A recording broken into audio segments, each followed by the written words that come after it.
Hello friends, एबीएफएम का unit 12 आज हम लोग डिस्कस करेंगे। हमारे इस चैप्टर का नाम है डिसीजन मेकिंग।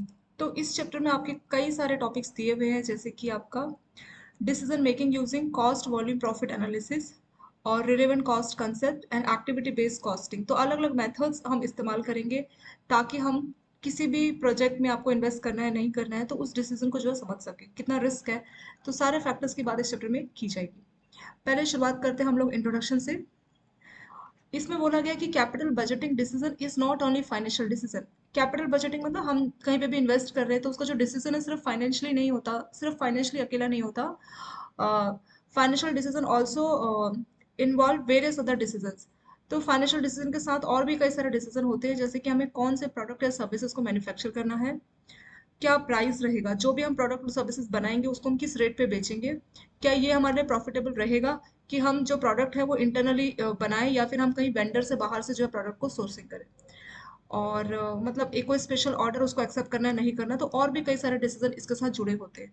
तो कैपिटल बजटिंग डिसीजन में सिर्फ फाइनेंशियल डिसीजन ही नहीं होता, इसके अलावा और भी डिसीजन होते हैं, जैसे कि कौन सा प्रोडक्ट या सर्विसेज हम देंगे, क्या उसका प्राइस रखेंगे, जो भी आप प्रोडक्ट या सर्विसेज बेचेंगे उसका क्या प्राइस रहेगा, कितना ये हमारे लिए प्रॉफिटेबल है अगर हम इंटरनली या आउटसोर्सिंग कर रहे हैं वेंडर से ये सर्विसेज। ठीक है, तो इन सभी डिसीजन को उसमें लिया जाता है। इसके लिए हम कई सारे टेक्निक का इस्तेमाल करते हैं। ये जो हम डिसीजन ले रहे हैं, this analysis involve various technique, तो हम कई सारे टेक्निक का इस्तेमाल करते हैं। वो डिपेंड करता है कि हमारे पास जो डेटा है वो कितना कॉम्प्लेक्स है और जो हमारी मैनेजमेंट है वो किस तरह से डिसीजन ले रही है। ठीक है, तो अलग अलग टाइप की हम टेक्निक और जो है डेटा के हिसाब से या मैनेजमेंट चॉइस के हिसाब से जो है टेक्निक को हम लोग इस्तेमाल करते हैं। तो इसलिए ये चीज़ बहुत ज़रूरी है कि आजकल के टाइम पे every financial decision of business organisation can not be based on consideration. यानी अगर अभी आप कोई भी बिजनेस ले रहे हैं, कोई भी डिसीजन ले रहे हैं अपने बिजनेस के लिए, तो सिर्फ आप अपने फाइनेंशियल डिसीजन को ही अकेले को ही कंसिडर नहीं कर सकते। आपको इथिक्स और सोशल रिस्पॉन्सिबिलिटी और नॉट प्रॉफिट कंसिडरेशन, इन सभी फैक्टर्स को भी ध्यान रखना होता है। इसका एग्जाम्पल क्या है, जैसे कि आपको एक पॉल्यूशन कंट्रोल यूनिट स्टैब्लिश करनी है अपनी सीमेंट प्लांट में, तो वो आपके लिए इकोनॉमिकल वाइबल नहीं होगा। मतलब अगर आपको एक पॉल्यूशन कंट्रोल यूनिट अपने सीमेंट प्लांट में सेटअप करोगे तो उसके लिए आपको खर्चा आएगा, तो इकोनॉमिकल वाइबल नहीं है। लेकिन फिर भी आपकी मैनेजमेंट इसको इन्वायरमेंटल फैक्टर या सोशल कंसिडरेशन फैक्टर के तौर पे जो है अप्रूव इसको करेगी। तो थोड़ा सा बेसिक बताया गया है कि जो भी आपकी कैपिटल बजटिंग डिसीजन है, सिर्फ वहाँ पे आपके फाइनेंशियल डिसीजन ही काम नहीं करते, उसके अलावा आपको और भी डिसीजन लेने होते हैं कि कौन सा प्रोडक्ट या सर्विसेज आपको बनानी है, मैन्युफैक्चर करनी, क्या उसका प्राइस रखना है, और जो भी आप चीज़ें सोर्स कर रहे हैं तो ये आपके लिए प्रॉफिटेबल होगा कि आप इंटरनली करें या फिर बाहर से आउटसोर्सिंग का आप इस्तेमाल करें। ये सारे डिसीजन आपके इसको आपके जो फाइनेंशियल जो भी एस्टिमेट है उन सभी डेटा के हिसाब से आप ये सारे डिसीजन लेते हैं। कई सारी टेक्निक भी हमारे पास अवेलेबल होती है और मैनेजमेंट चॉइस पर डिपेंड करता है कि कौन सी टेक्नोलॉजी को इस्तेमाल करना, कौन सी टेक्निक को इस्तेमाल करना चाह रही है। इसके बाद इसमें बोला है कि आजकल के टाइम पे सिर्फ फाइनेंशियल डिसीजन अकेला काफ़ी नहीं है, हमें और भी चीज़ों को कंसिडर करना पड़ता है, जैसे कि आपका हो गया सोशल रिस्पॉन्सिबिलिटी, इथिक्स। एग्जाम्पल के तौर पे यहाँ बताया गया, जैसे आपने कोई सीमेंट प्लांट सेटअप करना है, पॉल्यूशन कंट्रोल किया जा सके इस पर्पज के लिए। सो ये इकोनॉमिकल तो अच्छा नहीं है, इकोनॉमिकल वाइबल नहीं है, लेकिन फिर भी इसको मैनेजमेंट अप्रूवल दे देगी। क्यों? क्योंकि वो इन्वायरमेंटल के लिए बहुत अच्छा है और सोशल कंसिडरेशन के लिए, सोशल फैक्टर के लिए वो जरूरी है। ठीक है, तो ये यहाँ पे आपका बेसिक इंट्रोडक्शन इसमें हो गया। नेक्स्ट आपका हेडिंग आता है decision making using cost volume profit analysis. Cost volume profit analysis का मतलब होता है कि जो भी आपकी कॉस्ट है, जैसे कि आपका हो गया फिक्स कॉस्ट और हो गया आपका वेरिएबल कॉस्ट। हम पढ़ेंगे अभी फिक्स कॉस्ट वेरिएबल कॉस्ट क्या होता है, बस एक थोड़ा सा समरी देखते हैं कि कॉस्ट वॉल्यूम प्रॉफिट एनालिसिस किस तरीके से काम करता है। तो हमारी फिक्स कॉस्ट हो गई और हमारी वेरिएबल कॉस्ट हो गई, तो ये फिक्स कॉस्ट और वेरिएबल कॉस्ट से हमारे प्रॉफिट पे क्या इंपैक्ट पड़ने वाला है, तो वो हम देखते हैं सीवीपी एनालिसिस में।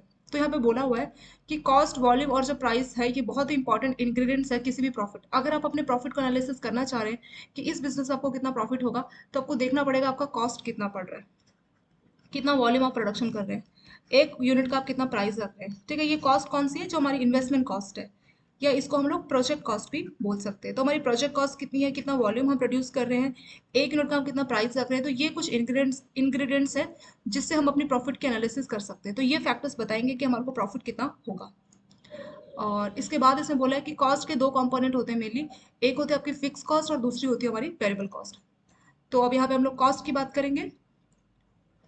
कॉस्ट के आपके कौन से दो कंपोनेंट है, एक है आपकी फिक्स कॉस्ट और दूसरी है आपकी वेरिएबल कॉस्ट।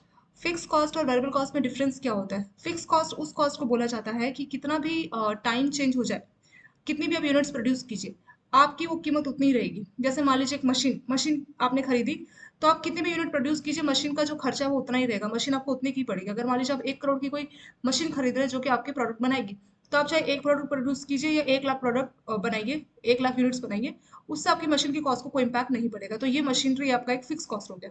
और क्या इसके एग्जाम्पल्स हो सकते हैं, जैसे आपकी बिल्डिंग, आपकी लैंड, जहाँ जमीन में आपकी बिल्डिंग बनी, तो ये सब चीजें की कीमत उतनी रहेगी। आप चाहे 1 यूनिट प्रोडक्ट बनाइए या आप 1 लाख यूनिट बनाइए, इनसे इसको कोई फर्क नहीं पड़ेगा। उसको बोला जाता है फिक्स कॉस्ट। ऐसे ही होता है हमारी वेरिएबल कॉस्ट। वेरिएबल कॉस्ट का क्या मतलब है, ये वो कॉस्ट होती है जो हमारे जो डायरेक्टली प्रोपोर्शनल होती है यूनिट ऑफ प्रोडक्शन।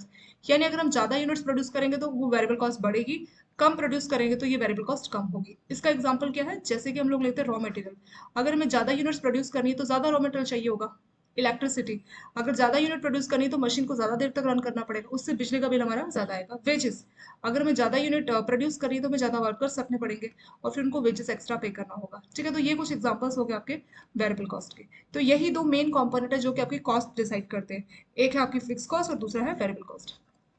वही सब यहाँ पे लिखा हुआ है कि फिक्स कॉस्ट का मतलब क्या है कि ये कॉस्ट को कोई फर्क नहीं पड़ता कि आप यूनिट्स को बढ़ाएं या कम करें। वेरिएबल कॉस्ट जो है वॉल्यूम के साथ, वॉल्यूम मतलब कितनी हम यूनिट्स प्रोड्यूस कर रहे हैं, तो वेरिएबल कॉस्ट वॉल्यूम के साथ चेंज होती रहती है। और अगर आप ज़्यादा प्रोड्यूस करेंगे, ज़्यादा वॉल्यूम, तो उस केस में ये आपकी कॉस्ट, वेरिएबल कॉस्ट बढ़ जाएगी, और कम वॉल्यूम, ये कॉस्ट जो है कम हो जाएगी। तो वही होती है आपकी फिक्स कॉस्ट और वेरिएबल कॉस्ट। यहाँ पे इन्होंने थोड़ा सा फिक्स कॉस्ट और वेरिएबल कॉस्ट के बारे में बताया, और फिर नीचे इन्होंने ये पॉइंट बोले हैं कि जब भी जो है वॉल्यूम का जो है देखा जाए तो डायरेक्ट इम्पैक्ट होता है प्रॉफिट पे।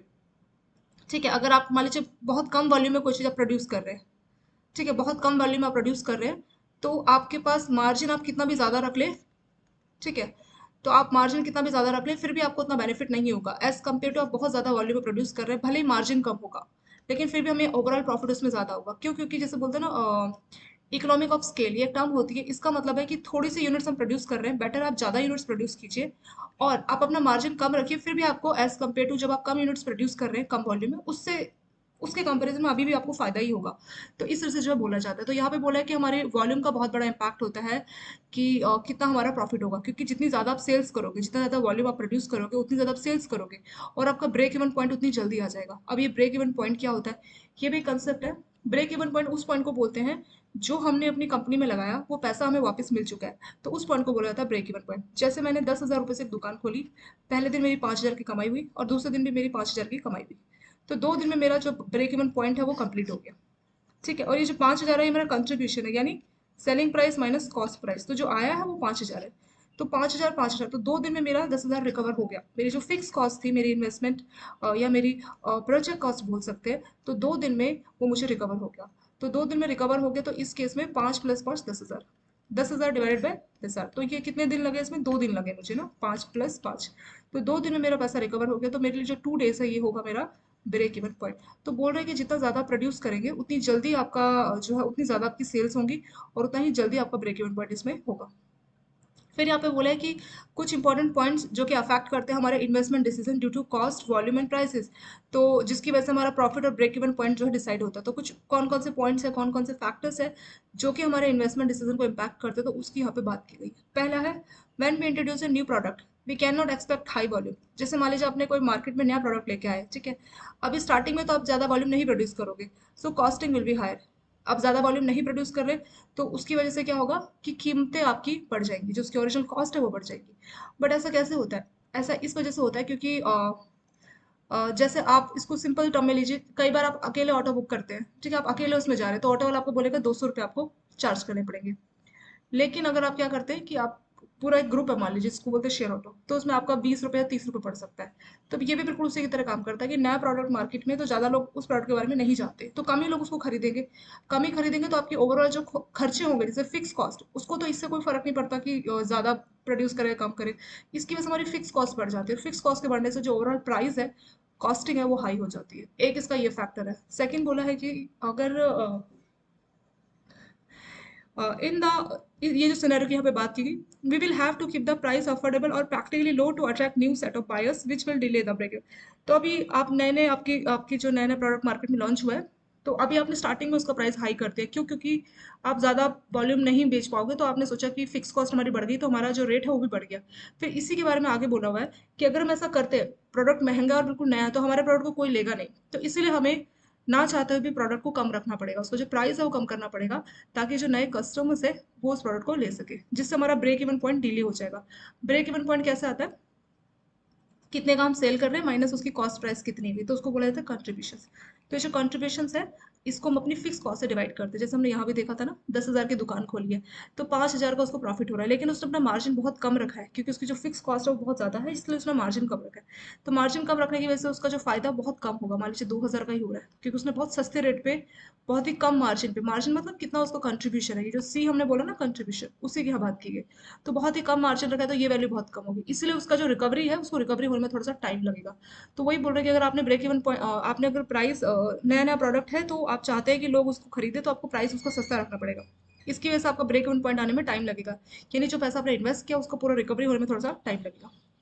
तीसरा बोला, in case of consumer product having large market we will have to plan for big volume which will require large.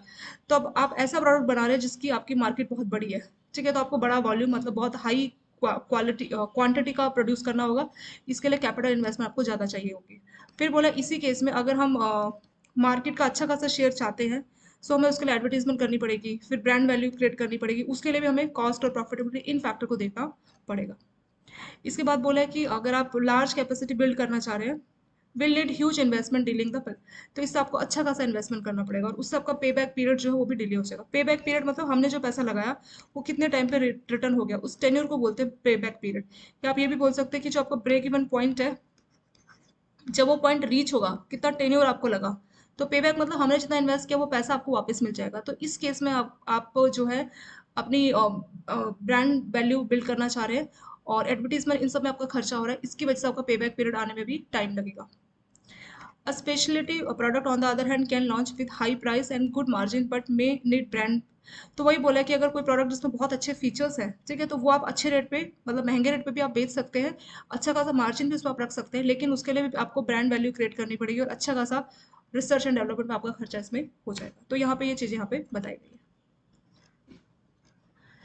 इसके बाद नेक्स्ट बोला है कि अगर आप डिसीजन लेना चाह रहे हैं, तो जो आपका सीवीपी एनालिसिस है, cost volume profit analysis, CVP analysis, इसी मेथड की हम बात कर रहे थे ना, कॉस्ट वॉल्यूम प्रॉफिट एनालिसिस की।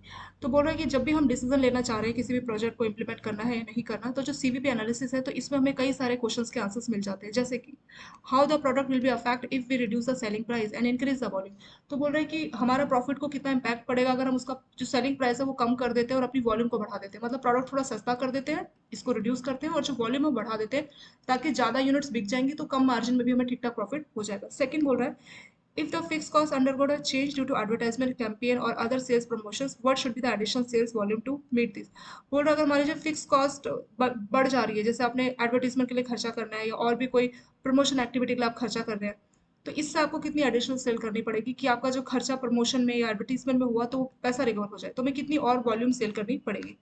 तीसरा बोल रहा है, whether the sale staff shall be paid on the basis of fix salary commission और कमीशन।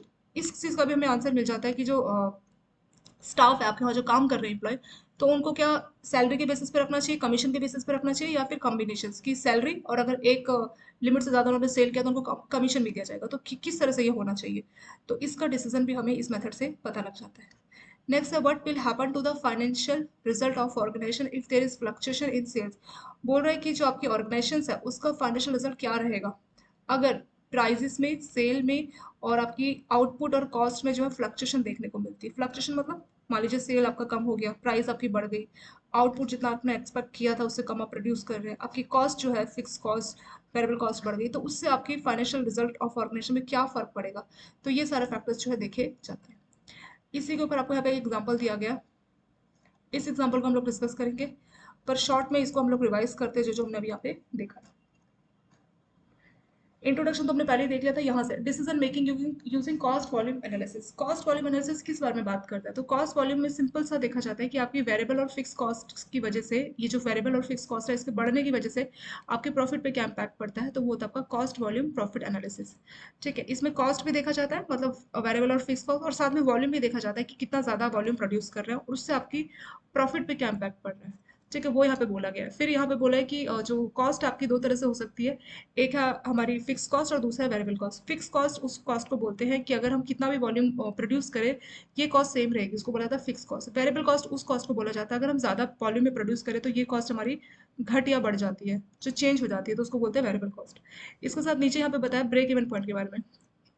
अगर हम चाहते हैं कि ब्रेक इवन पॉइंट जल्दी आ जाए, ब्रेक इवन पॉइंट उस पॉइंट को बोलते हैं जितना पैसा हमने कंपनी में लगाया वो पैसा हमें वापस मिल जाता है, उस पॉइंट को बोला था ब्रेक इवन पॉइंट। ठीक है, तो अगर हमारा हम चाहते हैं कि ब्रेक इवन पॉइंट हमें जल्दी मिल जाए, तो उस केस के लिए हमें क्या करना पड़ेगा? उस केस के लिए हमें ज़्यादा अमाउंट में जो है ज़्यादा वॉल्यूम में प्रोड्यूस करना पड़ेगा और अच्छा खासा मार्जिन रखना पड़ेगा। लेकिन अगर आपने नया नया प्रोडक्ट मार्केट में रखा हुआ है, तो आप ज़्यादा मार्जिन नहीं रख सकते, क्योंकि नए प्रोडक्ट को लोग हाई रेट पे खरीदना पसंद नहीं करेंगे। ठीक है, वो भी आपके प्रोडक्ट के ब्रांड वैल्यू के बारे में नहीं जानते, तो इसीलिए आपको सस्ता रखना पड़ेगा। फिर उसमें आपका ब्रेक इवन पॉइंट आने में काफ़ी देरी इसमें हो जाएगी। फिर यहाँ पे बोला हुआ है कि कई सारे फैक्टर्स हैं जो कि हमारे डिसीजन को इम्पैक्ट करते हैं, कि जैसे कि आपका कॉस्ट हो गया, कितना वॉल्यूम प्रोड्यूस करना है, प्राइस क्या रखना है, ठीक है, और ब्रेक इवन पॉइंट क्या होगा। तो कुछ फैक्टर्स हमें देखने चाहिए जब भी आप कोई नया प्रोडक्ट मार्केट में लॉन्च कर रहे हैं। तो हम स्टार्टिंग में ज़्यादा वॉल्यूम नहीं प्रोड्यूस कर सकते, मतलब शुरुआत में अगर आपने बहुत सारा वॉल्यूम प्रोड्यूस किया, तो मालूम नहीं वो प्रोडक्ट का क्या रिस्पॉन्स है, तो वो सारा वॉल्यूम वेस्ट हो सकता है और हमारे को बहुत ज़्यादा लॉस हो सकता है। तो इसीलिए जो है हम कम वॉल्यूम प्रोड्यूस करते हैं और कम वॉल्यूम में हमारी जो फिक्स कॉस्ट बढ़ जाती है, जिसकी वजह से ओवरऑल कॉस्ट हमारी हाई हो जाती है। सेकंड बोला है, इसी की बात आगे बोली गई है कि अगर हम उसका प्राइस ज़्यादा रखते हैं तो लोग लेंगे नहीं। नए नए लोगों को, नए नए कस्टमर्स को अट्रैक्ट करने के लिए हमें क्या करना रहता है कि हमें उसकी कॉस्ट कम रखनी होती है। तो कॉस्ट कम रखने की वजह से हमारा जो ब्रेक इवन पॉइंट है, जो हमारा जो इन्वेस्टमेंट का रिकवरी है, उसको आने में थोड़ा टाइम लग जाता है। फिर नेक्स्ट वाले पॉइंट में बोला है कि जो कंज्यूमर मार्केट है, ठीक है, तो जो जो कि अगर कंज्यूमर मार्केट के आप प्रोडक्ट बेच रहे हो तो काफ़ी वो लार्ज मार्केट है, तो वहाँ पे हमें बिग वॉल्यूम की तैयारी करनी चाहिए, मतलब ज़्यादा आप प्रोड्यूस कर सकते हैं, लेकिन उसके लिए भी आपको बहुत ज़्यादा कैपिटल इन्वेस्टमेंट की जरूरत इसमें पड़ेगी। फिर बोला है कि इस केस में कैपिटल इन्वेस्टमेंट तो चाहिए होगा, साथ में आप अपने प्रोडक्ट को नए लोगों को बेच रहे हैं, तो आपको अपने प्रोडक्ट को लेके मार्केटिंग, एडवर्टीजमेंट, ये सब भी करना रहेगा, जो भी एक अच्छा खासा खर्चीला इसमें हो सकता है। फिर बोला है कि अगर आप जो भी आप इन्वेस्टमेंट कर रहे हैं इतना सारा अपनी एडवर्टीजमेंट में, बाकी चीज़ों में, तो उससे आपका जो पे बैक पीरियड है वो भी डिले हो जाएगा। लास्ट में बोला है कि अगर आप कोई स्पेशलिस्ट प्रोडक्ट है, मतलब एक ऐसा प्रोडक्ट है जो कि काफ़ी स्पेशल है, जिसमें कई सारे फीचर्स है, मार्केट में इस तरह के प्रोडक्ट ज़्यादा अवेलेबल नहीं है, तो आप चाहे तो उसको हाई प्राइस में भी लॉन्च कर सकते हैं और अच्छा खासा मार्जिन भी रख सकते हैं, लेकिन इसके लिए भी आपको एक अच्छी खासी ब्रांड वैल्यू चाहिए होंगी, और R&D एक्सपेंडिचर, मतलब रिसर्च एंड डेवलपमेंट में जो खर्चा है वो भी आपको काफ़ी इसमें करना रहेगा। फिर उसके बाद यहाँ पे नीचे इसके बारे में बात की गई है कि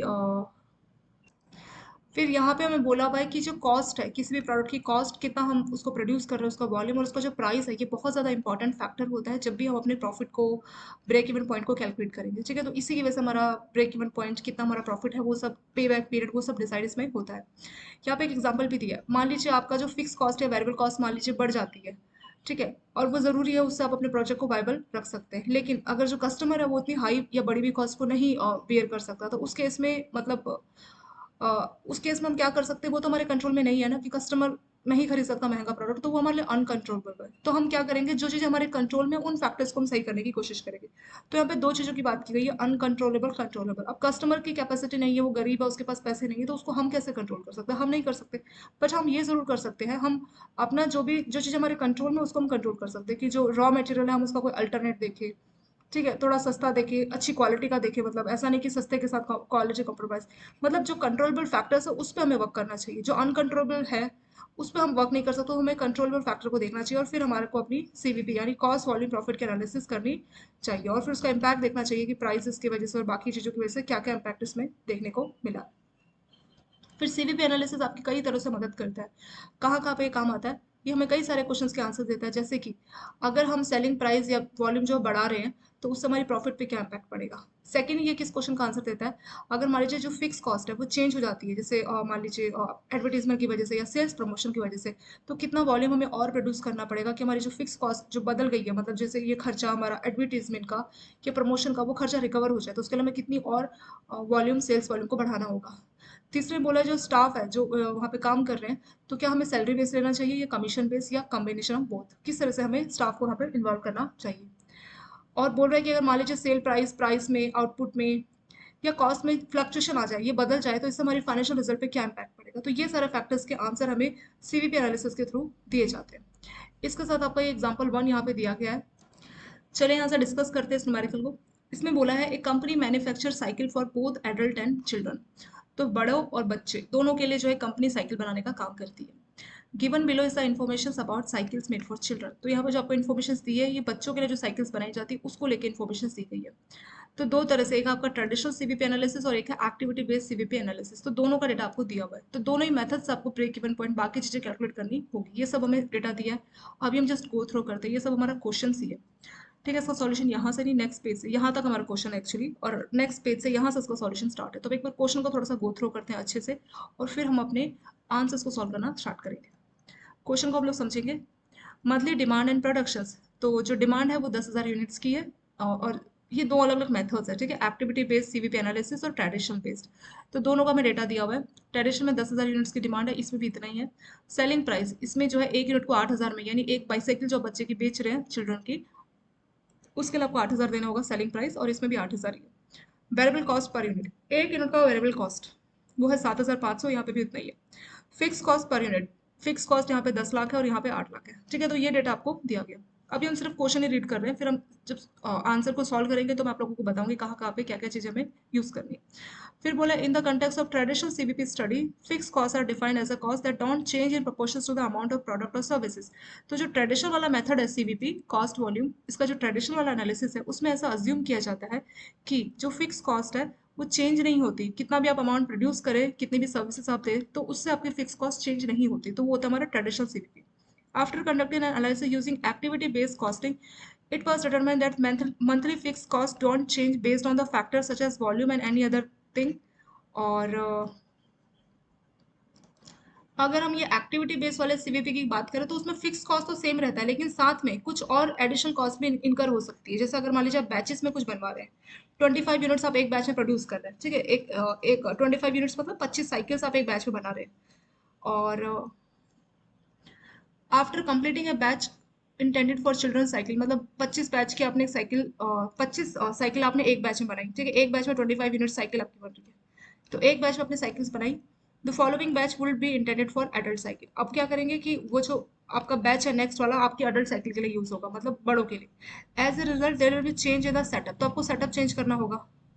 setup following the completion of each batch, तो जैसे जैसे आप बैच बना रहे हैं एक, तो उसके बाद आपको चिल्ड्रन का साइकिल बनाएंगे, फिर आप एडल्ट का बना रहे हैं, तो आपको बार बार सेटअप चेंज करना पड़ रहा है।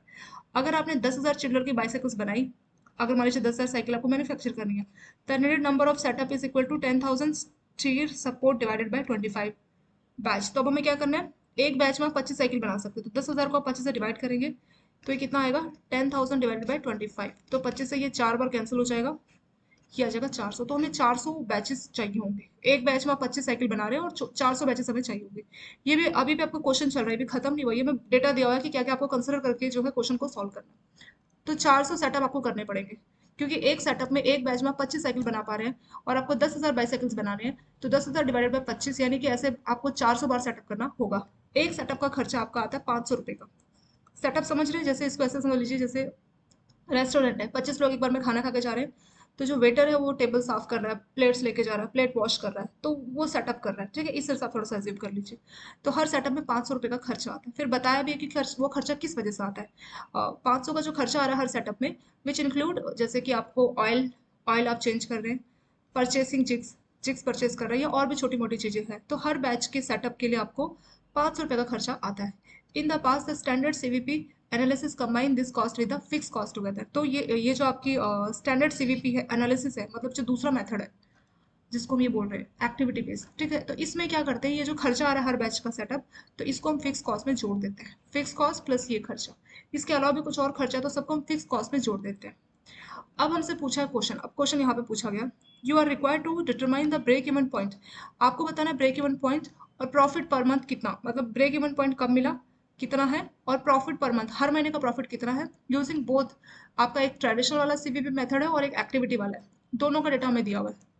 ट्रेडिशनल सीवीपी का डेटा ये है और एक्टिविटी, तो दोनों के लिए आपको कैलकुलेट करना है ब्रेक इवन पॉइंट और मंथली प्रॉफिट कितना हुआ, दोनों ही मेथड से। फिर अगला क्वेश्चन बोला है, as a manager of the plant it is in your best interest to limit the amount of times the machine needs to be set up। बोल रहे हैं एक काम करते, पहले पहला क्वेश्चन सॉल्व करते हैं, फिर ये क्वेश्चन ही बहुत बड़ा है, पहले इस वाले को सॉल्व कर लेते हैं, फिर सेकंड क्वेश्चन जब हम सॉल्व करेंगे ना तब मैं आपको ये रीड करूंगी, ठीक है। तो अभी यहाँ तक आपको समझ में आएगा कि यहाँ पे क्या करना है हमें।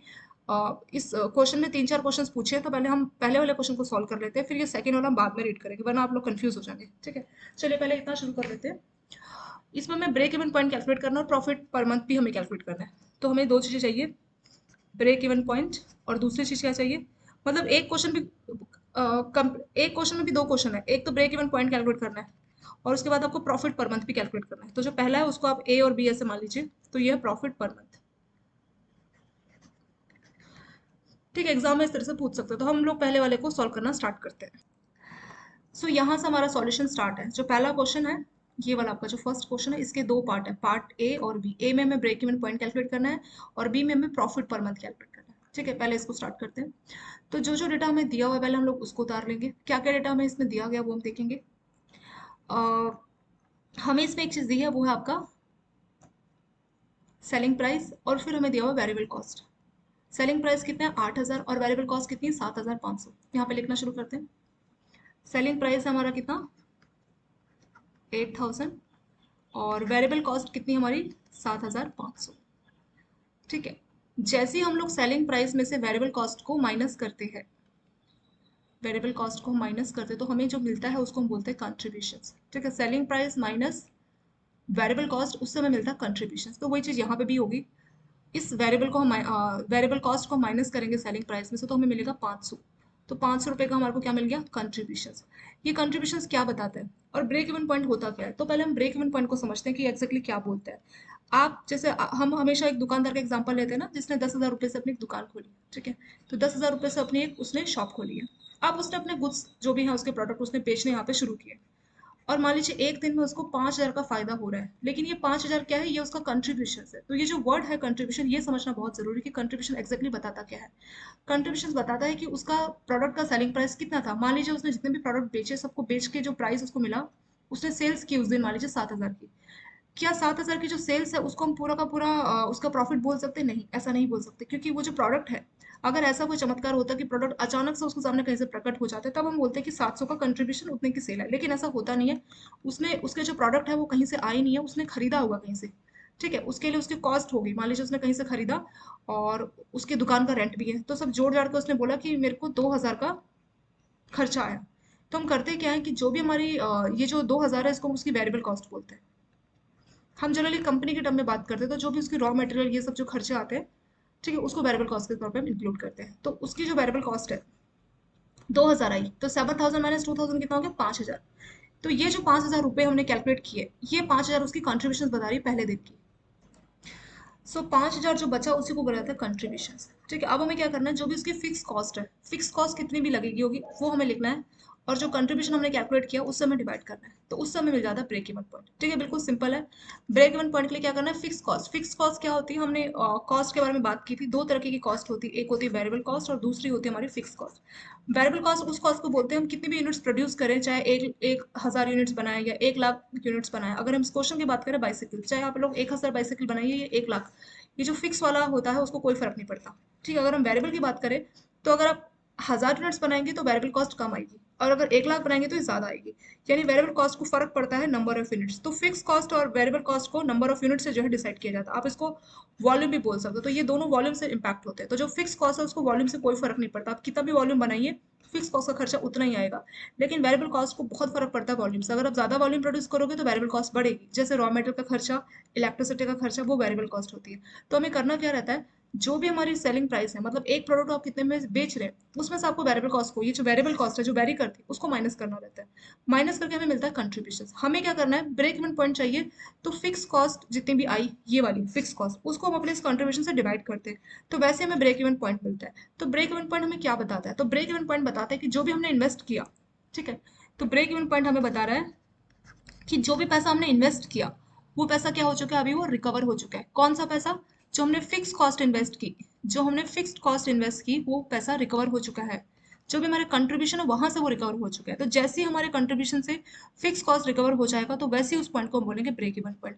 जैसे मैंने दुकानदार का आपको एग्जांपल दिया था, मैंने कहा था उसने 10,000 की मान लीजिए फिक्स कॉस्ट में खर्चा किया, तो जैसे उसका कंट्रीब्यूशन कंट्रीब्यूशन कितना 7,000 की उसने सेल्स की, उसमें से 2,000 की वेरिएबल कॉस्ट उसने माइनस कर दी, तो वेरिएबल कॉस्ट तो वैसे ही माइनस हो गई है। अब उसकी दूसरी कॉस्ट बची फिक्स कॉस्ट, तो जो बचा हुआ अमाउंट है जिसको हम लोग कंट्रीब्यूशन बोल रहे हैं, तो मान लीजिए 10,000 है और एक दिन में वो 5,000 कमा रहा है, ठीक है, 5,000 उसकी कंट्रीब्यूशन है, तो 10,000 डिवाइडेड बाय 5,000, तो ये 2 आ जाएगा। यानी इस दुकानदार के लिए ब्रेक इवन पॉइंट 2 है। क्यों? क्योंकि उसने 2 दिन में रिकवर कर लिया। तो ब्रेक इवन पॉइंट एक ऐसे पॉइंट को बताता है जो हमने खर्चा किया और वो सारा का सारा पैसा रिकवर हो गया, तो उस पॉइंट को ब्रेक इवन पॉइंट बोला जाता है। मैंने घर का भी एग्जांपल दिया, आपने मान लीजिए 1 लाख का एक घर खरीदा, ठीक है, और आपने उसको रेंट पे चढ़ाया, सिंपल, हर महीने आपको 10,000 का रेंट मिल रहा है, तो कितने महीने में आपको ब्रेक इवन पॉइंट आएगा? तो 10,000 का रेंट मिल रहा है और ये 1 लाख, तो आप 1 लाख को 10,000 से डिवाइड कर रहे हैं, कितना आ जाएगा 10 मंथ्स। तो 10 मंथ्स में उसका जो घर है, उसने जो इन्वेस्ट किया पूरा का पूरा पैसा उसको रिकवर हो चुका है 10 मंथ, तो 10 मंथ का उसका ब्रेक इवन पॉइंट आ जाएगा। 11वें मंथ से जो उसको रेंट मिलेगा 10,000, वो उसका प्रॉफिट में इंक्लूड किया जाएगा। तो ब्रेक इवन पॉइंट आने के बाद ही हमारा प्रॉफिट आता है। जैसे ही वो ब्रेक इवन पॉइंट रीच करता है, उसके बाद जो नेक्स्ट प्रोडक्ट बिकेगा या नेक्स्ट मंथ का इस एग्जांपल ले तो रेंट आएगा, तो वो हमारे ब्रेक इवन पॉइंट को बताता है। तो ब्रेक इवन पॉइंट कब आता है? जैसे ही हमने अपनी जो कॉस्ट है, जो हमने अपना इन्वेस्टमेंट है, जैसे ही वो रिकवर कर लिया उसके बाद से ही हमारे को ब्रेक इवन, वैसे हमारा ब्रेक इवन पॉइंट आता है और उसके बाद से जो हमारा प्रॉफिट होना शुरू होता है। तो आप ये भी बोल सकते हैं कि ब्रेक इवन पॉइंट एक ऐसे स्टेज को बोला जाता है जहां पे ना तो आपको कोई लॉस है और ना ही कोई प्रॉफिट है, इक्वल है, जितना हमने पैसा इन्वेस्ट किया वो पैसा हमें वापस मिल गया। तो नो प्रॉफिट नो लॉस की स्टेज को हम लोग क्या बोलते हैं? ब्रेक इवन पॉइंट हम लोग बोलते हैं। फॉर्मूला आप लोग समझ गए, सिंपल सा फॉर्मूला है ब्रेक इवन पॉइंट का, फॉर्मूला है कि कितना फिक्स कॉस्ट है और डिवाइडेड बाय कितना कंट्रीब्यूशन है, तो वही हमें यहाँ करना है। तो इस केस में जो आपका कंट्रीब्यूशन है वो कितना आया था? 500 रुपये आया था, हमने कैलकुलेट किया था ना। 8,000 में से हमने 7,500 को माइनस किया, सेलिंग प्राइस में से वेरिएबल कॉस्ट को माइनस किया, तो आया था 500। तो 500 का हमें कंट्रीब्यूशन मिल गया। इस केस में हमारी फिक्स कॉस्ट कितनी है? हाँ, ये तो 500 तो एक यूनिट, ये पर यूनिट है, ये 1 यूनिट का है, तो हमने कितनी यूनिट्स बेची है? मंथली डिमांड एंड प्रोडक्शन, तो हमने कितनी यूनिट्स बेची? 10,000 यूनिट्स बेची है, ठीक है। तो 10,000 यूनिट का कितना आपका हो जाएगा? देखिए यहाँ तक तो हम लोग देख लिया हम लोगों ने। फिक्स कॉस्ट हमें दिया है 10 लाख, और ब्रेक इवन पॉइंट क्या हो जाएगा कि जो फिक्स कॉस्ट है डिवाइडेड बाय कंट्रीब्यूशन, ठीक है, ये काम तो इधर ही हो जाएगा। ब्रेक इवन पॉइंट का फॉर्मूला हमने देखा था ना अभी, fix cost divided by contribution, तो फिक्स कॉस्ट कितना दिया है यहाँ पे? 10 lakh, divided by contribution, contribution कितना? 500। तो 10 लाख को 500 से हम लोग डिवाइड करेंगे तो कितना आ जाएगा? ये आ जाएगा 2,000। तो 2,000 यूनिट्स वो बेचेगा, वैसे ही उसका ब्रेक इवन पॉइंट आ जाएगा। ठीक है, पहला पार्ट तो यहाँ पे हमारा सिंपल सॉल्व हो गया। अब हम सेकंड पार्ट देखेंगे। इसमें दो चीजें पूछी थी, ब्रेक इवन पॉइंट बताना है और सेकंड पूछा था कि प्रॉफिट पर मंथ, हर महीने का कितना प्रॉफिट है वो भी हमें कैलकुलेट करना है। तो मंथली हमें डिमांड देखनी पड़ेगी कि हर मंथ कितनी डिमांड आ रही है, कितना प्रोडक्ट बिक रहा है हर महीने। तो हर महीने जो है 10,000 यूनिट्स बिक रही है, ये डेटा भी हमें दिया हुआ है। जो मंथली डिमांड है वो है 10,000, यानी एक महीने में 10,000 यूनिट बिक रही है। इसमें पूछा है कि हमें क्या कैलकुलेट करना है? Monthly profit. मंथली प्रॉफिट हमें कैलकुलेट करना है। तो एक महीने बिक रही है 10,000 यूनिट, तो अगर हमें मंथली प्रॉफिट जानना है यानी प्रॉफिट पर मंथ, तो हम क्या करेंगे? हमने एक यूनिट में हमने एक यूनिट में हमारा कॉन्ट्रीब्यूशन, मतलब एक तरह से प्रॉफिट आप बोल सकते हैं, कितना है? 500। तो हमने 10,000 यूनिट बेच दी, तो 10,000 यूनिट पे कितना प्रॉफिट हो जाएगा? 10,000 multiply by 500 minus fix cost. इसमें से अपनी फिक्स कॉस्ट को हम लोग माइनस कर देंगे, तो फिक्स कॉस्ट कितनी थी? 10 लाख। तो 10,000 को आप क्या करेंगे? 500 से मल्टीप्लाई करेंगे और जो भी वैल्यू आएगी उसको, उसमें से आप 10 लाख को माइनस कर देंगे, तो वैसे ही हमें जो है प्रॉफिट इसमें मिल जाएगा। ठीक है, तो प्रॉफिट कैलकुलेशन बहुत सिंपल है। अगर हम अपने यहीं से ले ले, अगर हमें यहाँ पे प्रॉफिट कैलकुलेट करना है मान लीजिए, तो प्रॉफिट का हमें क्या करना होगा? एक सिंपल सा फॉर्मूला इस्तेमाल करना होगा, और वो फॉर्मूला क्या है? प्रॉफिट का आप ये वाला फॉर्मूला इस्तेमाल कर सकते हैं, profit is equal to monthly, आपका कंट्रीब्यूशन कितना है एक प्रोडक्ट में, रेड पेन ले लेते हैं। एक यूनिट में कितना कंट्रीब्यूशन और आप कितनी यूनिट्स बेच रहे हैं, ठीक है, नंबर ऑफ यूनिट्स कितनी बेच रहे हैं, माइनस आपकी फिक्स कॉस्ट कितनी है। तो सिंपल सा फॉर्मूला आ गया मंथली प्रॉफिट का। आप मंथली ईयरली किस तरह से भी कैलकुलेट कर सकते हो, तो कितना हमारा कॉन्ट्रीब्यूशन है, हम कितनी यूनिट्स बेच रहे हैं, माइनस हमारी फिक्स कॉस्ट कितनी है, तो ये सिंपल सा फॉर्मूला आ जाएगा हमारा प्रॉफिट के लिए। तो मंथली प्रॉफिट चाहिए तो एक यूनिट में हमें कितना कॉन्ट्रीब्यूशन मिल रहा है, तो कॉन्ट्रीब्यूशन देखा जाए तो एक तरह से हमारा प्रॉफिट ही बताता है। हम इसमें कर क्या रहे हैं? Selling price minus cost price, बस फर्क इतना है कि कॉस्ट प्राइस के बदले हम लोग वेरिएबल कॉस्ट ले रहे हैं। ठीक है, तो सेलिंग प्राइस में से आप वेरिएबल कॉस्ट को माइनस कीजिए, वैसे हमें मिल जाता है कंट्रीब्यूशन। तो ये कंट्रीब्यूशन बताता है कि एक प्रोडक्ट में हमें कितना फायदा हो रहा है, तो वो आपका कंट्रीब्यूशन हो गया, और हमने कितने प्रोडक्ट बेचे महीने भर में, जो प्रोडक्ट बेचे, तो ये एक तरह से आपकी टर्नओवर होगी महीने की। उसमें से जो हमारी फिक्स कॉस्ट का खर्चा आया, ठीक है, फिक्स कॉस्ट पे जब हमने खर्चा किया तो उसको हमें माइनस करना रहेगा, उससे हमें जो प्रॉफिट मिल जाएगा। तो यही कैलकुलेशन हमने यहाँ पे आपकी की हुई है, ये भी सिंपल सा है यहाँ पे। ठीक है, कितने की मंथली कितने यूनिट्स हमने बेची है जिसको हमने एन से रिप्रेजेंट किया है, और कंट्रीब्यूशन कितना है माइनस फिक्स कॉस्ट। ठीक है, इसको आप सिंपल फॉर्मूले से भी याद रख सकते हैं और वैसे भी डायरेक्टली भी आप इसको कर सकते हैं कि प्रॉफिट अगर आपको पर मंथ कैलकुलेट करना है तो हमने नंबर ऑफ यूनिट्स कितनी बेची हर महीने और कितना कंट्रीब्यूशन मिला एक यूनिट में, टोटल हमारी ये टर्नओवर बता रहा है minus fix cost. Fix cost मतलब टोटल हमारी कितनी फिक्स कॉस्ट में खर्च आया, और टर्नओवर का मतलब होता है मंथली सेल्स। ठीक है, कितनी हमने सेल्स की है, नंबर ऑफ यूनिट्स, तो एन बता रहा है नंबर ऑफ यूनिट्स कितनी बेची, सी बता रहा है कि हर यूनिट पे कितना कंट्रीब्यूशन है। कंट्रीब्यूशन का फॉर्मूला है सेलिंग प्राइस माइनस आपकी वेरिएबल कॉस्ट।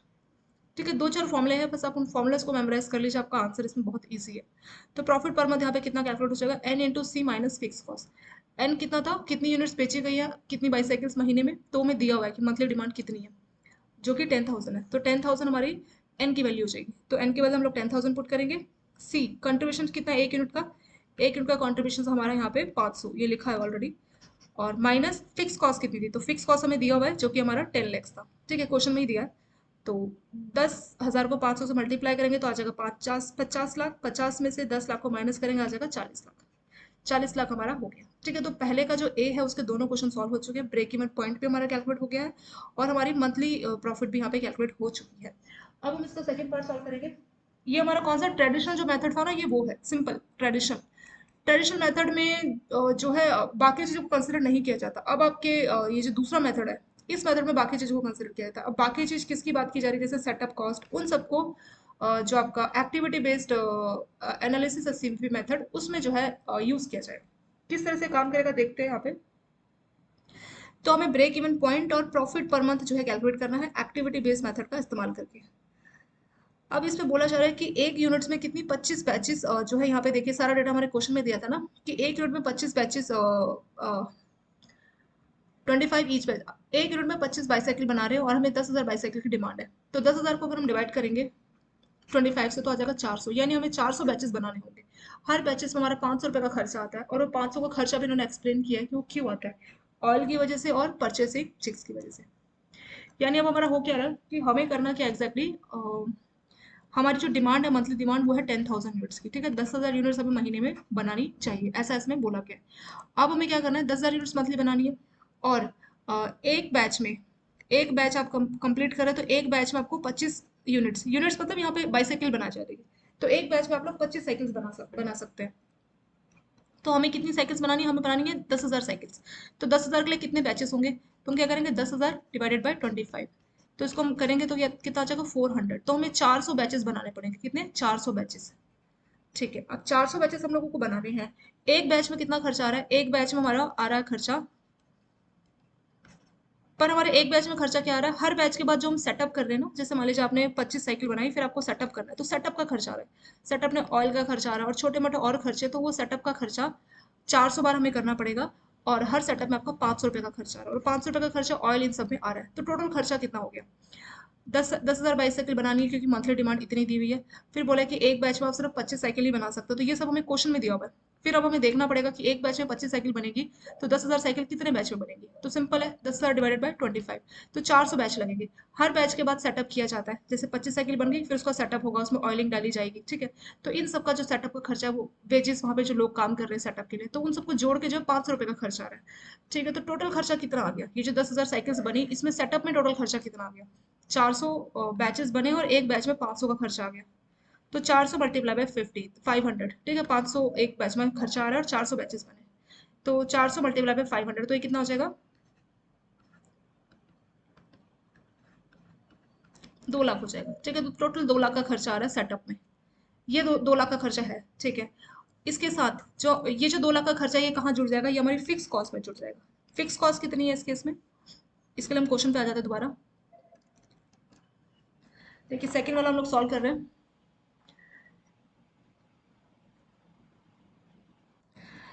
ये क्वेश्चन में हमें डेटा दिया हुआ है, तो क्वेश्चन में डेटा क्या है, 8 लाख हमको क्या करनी है, यूनिट्स बनानी है। ठीक है, 8 लैक्स, तो ये हमारी क्या आ गई 8 लाख की हमारी फिक्स कॉस्ट है। ठीक है, तो 8 लाख यूनिट नहीं, इसमें भी हमें 10,000 यूनिट ही बनानी है। अब हम ये सेकंड वाला सॉल्व कर रहे हैं। ठीक है, आप ए और बी ऐसे बोल लीजिए, हम बी सॉल्व कर रहे हैं। तो इसमें एक यूनिट जो है, एक यूनिट का सेलिंग प्राइस है 8,000 रुपये, वेरिएबल कॉस्ट कितनी है 7,500, तो कंट्रीब्यूशन कितना हो जाएगा, कंट्रीब्यूशन का सिंपल सा फॉर्मूला है selling price minus variable cost, वो होता है हमारा कंट्रीब्यूशन। तो 8,000 का सेलिंग प्राइस है और वेरिएबल कॉस्ट कितनी दी गई है 7,500, तो 8,000 में से 7,500 को माइनस करेंगे तो आ जाएगा 500, तो 500 का इसमें आ जाएगा कंट्रीब्यूशन। 500 का कंट्रीब्यूशन आ गया तो ब्रेक इवन पॉइंट का क्या फॉर्मूला है कि हमारी कितनी फिक्स कॉस्ट है डिवाइडेड बाय कंट्रीब्यूशन कितना है। सिंपल सा फॉर्मूला है जो हमने यहाँ इस वाले को सॉल्व करने के लिए भी यूज किया था, लेकिन यहाँ पे आपकी जो फिक्स कॉस्ट है वो है 8 लाख। पर क्या 8 लाख है, जो एक्टिविटी बेस्ड मेथड है उसमें क्या करेंगे, जो आपका सेटअप का खर्चा है वो भी इसमें इंक्लूड किया जाएगा। तो सेटअप का खर्चा कितना हुआ, देखते हैं। 8 लाख इसकी फिक्स कॉस्ट दी है, ठीक है। अब चलिए उस क्वेश्चन पे दोबारा आ जाते हैं। तो सेटअप पे हमारा जो खर्चा कितना आया था, 2 लाख आया था। तो फिक्स कॉस्ट एक तो 8 लाख दी है और सेटअप पे जो खर्चा आया फिक्स कॉस्ट वो कितना है, 2 लाख। तो टोटल कितना हो जाएगा, 8 लाख प्लस 2 लाख, टोटल कितना हो गया, ये हो गया हमारा 10 लाख। तो इस केस में जो 10 लाख का हमारा खर्चा है ये क्या है, ये हमारी फिक्स कॉस्ट मानी जाएगी। और कंट्रीब्यूशन कितना है वो तो हमने सॉल्व कर लिया था। किस तरह से सॉल्व किया था इस केस में, कंट्रीब्यूशन कंट्रीब्यूशन था हमारा selling price minus variable cost. Selling price कितना दिया था, 8,000। वेरिएबल कॉस्ट कितना दिया, 7,500। माइनस क्या था, तो 500, तो कंट्रीब्यूशन आया था 500। अब हमें चाहिए ब्रेक इवन पॉइंट, ठीक है। ये मैंने यहाँ भी लिख दिया और ये हमने यहाँ पे भी देखा था ना, ये देखिए साइड में हम लोगों ने सॉल्व किया था 5, तो वही मैंने लिखा है। तो 8 लाख की तो फिक्स कॉस्ट थी और 2 लाख की हमने यहाँ पे देखा था कि सेटअप की वजह से 2 लाख का अलग से खर्चा आया था। तो 2 लाख प्लस 8 लाख 10 लाख, तो टोटल जो फिक्स कॉस्ट होगी इस केस में वो कितनी होगी, 10 लाख। तो ब्रेक इवन पॉइंट का फॉर्मूला है fix cost divided by c contribution. तो टोटल फिक्स कॉस्ट तो 8 लाख थी प्लस 2 लाख सेटअप की वजह से, तो टोटल कितना हो गया, 10 लाख हो गया डिवाइडेड बाय 500। तो 10 लाख को आप लोग 500 से डिवाइड करेंगे तो कितना आ जाएगा, 10 लाख डिवाइड बाय 500 की वही आ जाएगा 2,000। 2,000 यूनिट्स।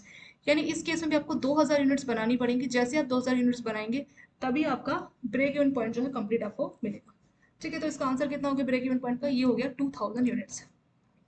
इसका सोल्यूशन इन्होंने देखो नीचे दिया हुआ है यहाँ पे, ये पूरा सॉल्यूशन हमने वहाँ आपकी रफ शीट पे लिखा था ना, 2,000 यूनिट। तो ब्रेक इवन पॉइंट आ गया। तो पहला आंसर जो सेकंड वाला जो आपका केस था जिसको हम बोलते हैं एक्टिविटी बेस, तो एक्टिविटी बेस वाला जो मेथड है उसमें हमने 2,000 यूनिट्स अपनी ब्रेक इवन पॉइंट को कैलकुलेट किया। सारा कैलकुलेशन हम ऑलरेडी वहाँ पे शीट पे कर चुके हैं। अब हमें देखना है कि प्रॉफिट पर मंथ कितना हुआ। तो प्रॉफिट पर मंथ का सेम वही फॉर्मूला जो हमने इससे पहले यहाँ पे इस्तेमाल किया था। तो प्रॉफिट पर मंथ के लिए हम कौन सा वाला फॉर्मूला इस्तेमाल करेंगे, ये वाला फॉर्मूला। प्रॉफिट का फॉर्मूला होता है हमारा कितने का आपका एक कंट्रीब्यूशन है, ठीक है, 1 यूनिट, और कितनी यूनिट्स आपने सेल की है माइनस आपका फिक्स कॉस्ट कितना है। यही फॉर्मूला हमने वहां भी इस्तेमाल किया था और यही फॉर्मूला हम लोग यहाँ भी इस्तेमाल करेंगे। तो फॉर्मूला क्या है कि कितना कंट्रीब्यूशन है per unit multiply by number of units minus fix cost कितनी है। तो हमारा कंट्रीब्यूशन कितना आया था ये हमने यहाँ भी सॉल्व किया था इससे पहले वाले में, देखिए कंट्रीब्यूशन हमारा आया था 500 रुपये का, ठीक है। तो लिख लेते हैं, सी के बदले हम लोग पुट करेंगे 500 मल्टीप्लाई बाय एन। एन मतलब हमने कितनी यूनिट्स बेची है, मंथली डिमांड। ये हमें हमें जो प्रॉफिट कैलकुलेट करना है ये मंथली कैलकुलेट करना है, ठीक है। तो मंथली डिमांड कितना है, तो मंथली डिमांड हमें क्वेश्चन में देखिए कितना दिया गया, ये आपका सीधे यहाँ पे देख लेते हैं। तो मंथली डिमांड इस केस में कितनी है, 10,000 यूनिट्स है, ठीक है। तो हम 10,000 यूनिट्स को यहाँ पे पुट कर देंगे। तो मंथली डिमांड है हमारी एन के बदले 10,000 माइनस फिक्स कॉस्ट। तो फिक्स कॉस्ट हम ऑलरेडी सॉल्व कर चुके हैं, 8 लाख की तो फिक्स कॉस्ट दी है, प्लस इस केस में हम लोगों को 2 लाख और ऐड करना रहेगा, ठीक है। 2 लाख क्यों, क्योंकि ये सेटअप का कॉस्ट भी इंक्लूड करता है, ये एक्टिविटी बेस्ड है ना, तो इसमें जो सेटअप का खर्चा है वो भी इंक्लूड किया जाएगा। तो 8 लाख प्लस 2 लाख टोटल 10 लाख के हमारे फिक्स कॉस्ट इसमें आ जाएगी। तो इसमें से फिक्स कॉस्ट की वैल्यू पुट कर देंगे 10 लाख। अब हम क्या करेंगे, 500 को 10,000 से मल्टीप्लाई करेंगे तो ये आ जाएगा 50 लाख, और 50 लाख में से आप लोग 10 लाख को माइनस करेंगे तो कितना आ जाएगा, 40 लाख, ठीक है। तो यही हमारा आंसर हो गया 40 लाख। तो ये हमारा मंथली प्रॉफिट इस केस में कितना आ गया, 40 लाख आ गया। चलिए बुक पे दोबारा आ जाते हैं, यहाँ पे हमने इसको सॉल्व किया था, देखिए 40 लाख। ये जो कैलकुलेशन यहाँ पे बताई हुई है ना ये सारा हम ऑलरेडी रफ शीट में देख चुके हैं। तो 40 लाख का हमारा प्रॉफिट हो गया। अब इसके बाद इन्होंने क्या एनालिसिस किए, देखिए इन्होंने क्या बोला हुआ है, despite the fact that break even points units and earning each month are identical while using. हम कोई भी मेथड इस्तेमाल कर लिए, चाहे एक्टिविटी वाला मेथड या फिर ट्रेडिशनल मेथड, दोनों ही केसेस में हमें क्या करना होगा, हमारा जो आंसर ऑलमोस्ट सेम आ रहा है। और this would provide management with additional data to work with order to enhance the function of operations. तो वो अपनी एक्टिविटी को एनहांस करना चाह रहे हैं, तो इसके लिए जो मैनेजमेंट है उसको एडिशनल डेटा की जो है जरूरत पड़ेगी, ठीक है। उसके साथ ये वाला जो पहला पार्ट है ये आपका कंप्लीट हो गया, ठीक है। ये वाला पार्ट, पार्ट 2 जो कि अभी बड़ा है और उसमें आपको अच्छा खासा टाइम लगने वाला है। हम लोग पहले इसके पहले वाले पार्ट को रिवाइज करते हैं और फिर पार्ट 2 और आगे के इस न्यूमेरिकल को हम नेक्स्ट वाले पार्ट 2 आपकी वीडियो में जो है वहीं पे डिस्कस करेंगे। चलिए इसको रिवाइज करते हैं, इसमें आपको क्या क्या डेटा दिया और उसकी रिवीजन करेंगे। तो डेटा बहुत सिंपल है, यहाँ पे इतना ही है डेटा, जो भी लिखा हुआ है नीचे वही चीज़ें जो हम रीड कर रहे हैं। दो मेथड है, ट्रेडिशनल और एक्टिविटी। एक्टिविटी बेस में क्या हो रहा है कि आपके जो बैचेस बन रहे हैं, सेटअप कॉस्ट, वो सब भी आपको फिक्स कॉस्ट में इंक्लूड होगा, लेकिन ट्रेडिशनल में वो इंक्लूड नहीं होगा। नॉर्मल जो फिक्स कॉस्ट है सिर्फ उसको इंक्लूड किया जाएगा, ठीक है, तो एक्टिविटी बेस मतलब आपके बैचेस पे इम्पैक्ट कर रहा है, तो बैचेस की जो कॉस्ट आ रही है पर एक बार एक बैच में कितनी साइकिल्स बन रही है, फिर आप चेंज कर रहे हो बैचेस, सेटअप का कितना खर्चा आ रहा है, तो एक्टिविटी को इस बात पे फर्क पड़ता है, इसलिए उसको फिक्स कॉस्ट में इंक्लूड करके फिर कैलकुलेशन करता है, बट ट्रेडिशनल वाले को इससे कोई फर्क नहीं पड़ता, तो इसलिए दो कैलकुलेशन के यहाँ पे मेथड्स दिए गए। तो ट्रेडिशनल बहुत सिंपल है, इसमें दो चीजें बोली थी कि आपको ब्रेक इवन पॉइंट कैलकुलेट करनी है, और सेकेंड आपको बोला गया था कि आपको मंथली जो है कॉस्ट बतानी है। वही था ना हमारा कि हमें ब्रेक इवन पॉइंट और प्रॉफिट पर मंथली कितना प्रॉफिट हो वो हमें बताना है, using both the method. Traditional वाले को क्लासिक मेथड भी बोलते हैं, और आपका सेकंड मेथड तो एक्टिविटी बेस्ड है, तो हमें एक तरह से चार क्वेश्चन सॉल्व करने, break even point and profit इस पहले वाले मेथड से, और फिर break even point and profit second वाले मेथड से। तो जब भी हमें इस चीज को समझने के लिए हमें दो फॉर्मुलों की जरूरत पड़ी थी, वो दो फॉर्मुले क्या थे? एक फॉर्मुला था हमारा कंट्रीब्यूशन का, कंट्रीब्यूशन का फॉर्मुला है selling price minus variable cost, तो सेलिंग प्राइस में से आप वेरिएबल कॉस्ट को माइनस कीजिए, आ जाएगा कंट्रीब्यूशन। ठीक है, सिंपल सा फॉर्मुला।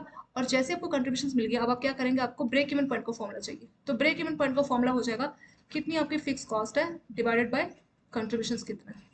बस यही फॉर्मूला हम सॉल्व करेंगे तो हमारे को ब्रेक इवन पॉइंट मिल जाएगा, दोनों ही केस में ऐसा ही होगा। तो सेलिंग प्राइस कितना दिया है 8,000, वेरिएबल कॉस्ट कितनी दी है 7,500, तो माइनस करेंगे 8,000 माइनस 7,500, तो ये कितना आएगा 500 आ जाएगा, तो 500 का कंट्रीब्यूशन है। ठीक है, अब हमें कंट्रीब्यूशन मिल गया, हमारे को फिक्स कॉस्ट देखनी पड़ेगी, फिक्स कॉस्ट कितनी दी है इसमें 10,000, सॉरी 10 लाख। हम क्या करेंगे 10 लाख को डिवाइड कर देंगे किससे, कंट्रीब्यूशन से, तो फिक्स कॉस्ट थी 10 लाख और उसका जो कंट्रीब्यूशन है जो कि हमने 500 कैलकुलेट किया, तो डिवाइड कर देंगे तो कितना आ जाएगा 2,000 आ जाएगा। तो पहले वाले केस का जो ब्रेक इवन पॉइंट है वो आ जाएगा 2,000 यूनिट्स, तो ये बिल्कुल सिंपल हो गया। ठीक है, हम बस अभी रिवाइज कर रहे हैं, हम ऑलरेडी सब कुछ देख चुके हैं। तो पहले वाले का जो ब्रेक इवन पॉइंट है वो कितना आ गया 2,000 यूनिट, ये हो गया। इसके बाद हमें और क्या कैलकुलेट करना है इसमें, इसके बाद हमें मंथली प्रॉफिट कैलकुलेट करना है। ठीक है, तो मंथली प्रॉफिट के लिए हम क्या फॉर्मुला लगाएंगे, अब हमें पहले वाले केस में मंथली प्रॉफिट बताना है, तो मंथली प्रॉफिट के लिए क्या फॉर्मुला लगेगा कि कितनी आपने एक यूनिट में आपको कितना कंट्रीब्यूशन चाहिए, कंट्रीब्यूशन पर यूनिट मल्टीप्लाई पे आपने कितनी यूनिट्स प्रोड्यूस की माइनस फिक्स कॉस्ट। ठीक है, माइनस फिक्स कॉस्ट, ये आपका फॉर्मुला है। ठीक है, तो कंट्रीब्यूशन एक यूनिट पे कितना है 500 का, और महीने में कितनी कॉस्ट की जो डिमांड है, एन की वैल्यू क्या है 10,000, ये भी हमें सब कुछ क्वेश्चन में ही दिया है। और फिक्स कॉस्ट तो हमारा 10 लाख यहाँ पे था ही, फिक्स कॉस्ट भी हमें क्वेश्चन में दिया है। कंट्रीब्यूशन सॉरी कंट्रीब्यूशन हमने कैलकुलेट किया इस फॉर्मूले से, सेलिंग प्राइस एक यूनिट का है 8,500 और वेरिएबल कॉस्ट है 7,000, सॉरी 8,000 और ये है 7,500, तो इसको माइनस किया तो 500 आ गया। ठीक है, तो ये हमने खुद से सॉल्व किया, सी जो कि 500 आया, एन 10,000 यूनिट्स, एन बता रहा है कि मंथली डिमांड कितनी है, तो क्वेश्चन में हमें दिया था मंथली डिमांड कितना है जो कि हमें 10,000 यूनिट्स में दिया गया था, तो इसलिए हमने एन के वैल्यू 10,000 पुट किया, माइनस फिक्स कॉस्ट जो कि 10 लाख, ये भी हमें क्वेश्चन में दी गई है, कहाँ पे दिया है देखिए, फिक्स कॉस्ट आपका ये दिया 10 लाख। अब हम क्या करेंगे, 500 को 10,000 से मल्टीप्लाई करेंगे, आ जाएगा 50 लाख, 50 लाख में से अपने 10 लाख को माइनस करेंगे तो कितना आ जाएगा 40 लाख, तो 40 लाख हो गई हमारी मंथली प्रॉफिट। तो पहले वाले का जो सेकंड पार्ट है वो भी हमारे यहाँ पे सॉल्व हो गया, ये देखिए जो 40 लाख है ये भी हम लोगों ने सॉल्व कर लिया, तो ये पूरा का पूरा कंप्लीट हो गया। अब हमें सेकंड वाले के साथ जाना है, मतलब जो एक्टिविटी बेस्ड वाला मेथड है ना उसके हिसाब से हमें ब्रेक इवन पॉइंट और मंथली प्रॉफिट कैलकुलेट करना है। तो एक्टिविटी बेस्ड के लिए हमें डेटा दिया हुआ है, और डेटा क्या बोल रहा है, ये पूरा क्वेश्चन ही था हमारा, देखिए सब क्वेश्चन में दिया। तो इसमें बोला है कि 10,000 साइकिल बननी है और एक बैच में 25 साइकिल बनाई जा सकती है, और एक बैच में जो है एक बैच के बाद आप सेटअप करते हैं। ठीक है, 10,000 साइकिल बनी है और एक बैच में 25 साइकिल बनेगी, तो 10,000 को 25 से डिवाइड करेंगे तो आएगा 400, तो 400 सेटअप हमें करने पड़ेंगे, एक सेटअप में 500 रुपये का खर्चा आता है, तो इसकी बात इसमें की गई थी। तो जो आपका सेकंड मेथड है जिसको हम लोग बोलते हैं एक्टिविटी बेस्ड मेथड, तो इस मेथड में जो सेटअप का खर्चा वो लिया जा रहा है, जो ट्रेडिशनल है उसमें सेटअप की कोई बात नहीं की थी, जो सिर्फ फिक्स कॉस्ट था उससे कैलकुलेशन की। एक्टिविटी बेस पे जो सेटअप का जो खर्चा हो रहा है, मतलब पर एक्टिविटी के सबका जो हिसाब से जो अलग सा खर्चा आ रहा है उसको इंक्लूड किया जा रहा है। तो चलिए अब सेकंड वाला क्वेश्चन सॉल्व करते हैं। इसमें बोला गया है कि ठीक है, अब सेकंड हम लोग सॉल्व कर रहे हैं, तो इसमें कितनी साइकिल बनानी है 10,000 साइकिल्स बनानी है, एक बैच में एक बैच में आप सिर्फ 25 साइकिल बना सकते हैं। तो 10,000 साइकिल बनाने के लिए कितने बैच बनेंगे 10,000 डिवाइड बाई 25, तो 400 बैचेस हमें बनेंगे। हर बैच में 500 रुपये का खर्चा आ रहा है, ऑयलिंग या बाकी चीज़ों का, तो 400 को 500 से मल्टीप्लाई करेंगे आ जाएगा 2 लाख, यानी जो सेटअप का खर्चा टोटल वो कितना आ जाएगा 2 लाख। इस केस में फिक्स कॉस्ट कितनी दी है देखिए, सेकंड वाले केस में फिक्स कॉस्ट दी है हमें 8 लाख, 8 लाख में जो 2 लाख हमने सॉल्व किया ना ये भी इंक्लूड हो जाएगा, तो 2 लाख था ही, और 8 लाख का ऑलरेडी फिक्स कॉस्ट दिया हुआ है, तो 8 प्लस 2 10 लाख, तो 10 लाख इस केस में टोटल फिक्स कॉस्ट इसमें आ जाएगी। अब इसके लिए हमें दोनों चीजें सॉल्व करनी है, इसका ब्रेक इवन पॉइंट, तो ब्रेक इवन पॉइंट का हमने फॉर्मूला क्या देखा था कि कितनी आपकी फिक्स कॉस्ट है डिवाइडेड बाय आपका कितना कंट्रीब्यूशन है। कंट्रीब्यूशन सेम है इस केस में भी, selling price minus variable cost, तो सेलिंग प्राइस यहाँ कितना दिया 8,000, वेरिएबल कॉस्ट कितनी दी है 7,500, तो माइनस करेंगे तो 8,000 माइनस 7,500, 500 ही आपका इसमें आ जाएगा। तो यहाँ पे हम लोग पुट करेंगे, आपका जो कंट्रीब्यूशन है वो हो गया 500, और फिक्स कॉस्ट जो कि हमने अभी कैलकुलेट की है वो टोटल 10 लाख होगी। क्वेश्चन में सिर्फ 8 लाख दिया है, ये 2 लाख हमने खुद से कैलकुलेट किया। जो सेटअप का खर्चा है ना, ये सब भी क्वेश्चन बताया था कि 10,000 साइकिल बननी है, ठीक है, डिमांड इतने की है, एक बैच में आप सिर्फ 25 साइकिल बना सकते हैं, फिर 400 बैचेस बनेंगे, हर बैच में 500 का खर्चा आएगा, टोटल 2 लाख होगा। तो ये सब डेटा हमें दिया, उसकी हेल्प से हमने जो इसकी जो सेटअप कॉस्ट है वो भी वो हमने कैलकुलेट किया और हमने इसको फिक्स कॉस्ट में इंक्लूड किया है। तो एक्टिविटी बेस में जो है सेटअप कॉस्ट को इंक्लूड किया जाता है, इसलिए हमने ऐसा किया। तो यहाँ पे 10 लाख आपका आ जाएगा। 10 लाख को आप 500 से डिवाइड करेंगे, आ जाएगा 2,000। तो सेकंड केस में आपका जो ब्रेक इवन पॉइंट है वो कितना आ गया, 2,000 यहाँ पे आ गया। तो वही था आपका सेकंड वाला, ये पहले वाला था, सेकंड वाले में आपका ब्रेक इवन पॉइंट ये कितना आ गया, 2,000 इसमें आ गया। इसके बाद हमें सेकंड मंथ की अपनी प्रॉफिट बतानी है कितना इसमें हुआ ना, ठीक है। तो प्रॉफिट के लिए कौन सा वाला फॉर्मूला हम लोग इस्तेमाल करेंगे, प्रॉफिट का सेम फॉर्मूला, कितने का कॉन्ट्रीब्यूशन है और कितने यूनिट्स बेची माइनस आपका फिक्स कॉस्ट कितना है। तो कॉन्ट्रीब्यूशन तो हमने देखा था ना 500 ही है, इसमें कितनी यूनिट्स बेची गई है, सेकंड वाले केस में कितनी यूनिट्स बेची गई है। तो यहाँ पे भी आपकी 10,000 ही यूनिट्स बिकी है, जैसे पहले वाले में था ना। देखिए इसमें कितनी यूनिट्स है, डिमांड 10,000 है, तो 10,000 यूनिट्स यहाँ पे भी बिकी है। तो एन के बदले आ जाएगा 10,000 minus fix cost. Fix cost तो अभी हमने थोड़ी देर पहले सॉल्व किया था, कितना आया था ये 10 लाख। तो इसके बदले हम यहाँ पे 10 लाख पुट कर देंगे। 500 को 10,000 से डिवाइड करेंगे तो आ जाएगा 50 लाख, उसमें से हम लोग 10 लाख को माइनस करेंगे, कितना आ जाएगा 40 लाख। ठीक है, तो सेकंड का जो सेकंड पार्ट था मंथली प्रॉफिट, तो मंथली प्रॉफिट कितना होगा, 40 लाख का इसमें हो जाएगा। ठीक है, इसके साथ जो ये था सेकंड वाला क्वेश्चन, ये भी आपका यहाँ पे कंप्लीट हो गया। यहाँ तक हम लोगों ने देख लिया 40 लाख। ठीक है, बस इसमें बताया हुआ है कि हमने दोनों मेथड्स इस्तेमाल किए और उसमें ये जो है ये है। तो आपके 4 आंसर हो गए, एक तो ये है, एक ये सेकंड मेथड का, और जो फर्स्ट वाला मेथड है उसके 2 आंसर है, कि ये और एक ये। ऑलमोस्ट सेम आंसर है, वही इसमें बताया गया है कि जो है मेथड हम अलग कर रहे हैं, लेकिन जो हमारे आंसर है इसमें ऑलमोस्ट उसमें सेम आए हुए हैं। और चलिए ये मेथड हो गया। अब जो सेकंड वाला क्वेश्चन है इसमें भी आपको अच्छा खासा थोड़ा सा टाइम लग ही जाएगा, क्योंकि उस क्वेश्चन को हम सॉल्व करेंगे, फिर उसके एनालिसिस, फिर थर्ड और फोर्थ है। यहाँ से हम लोग पार्ट 2 में इसका डिस्कस कर लेते हैं। ठीक है, यहाँ से ये हम पार्ट 2 में डिस्कस करेंगे। और थैंक यू।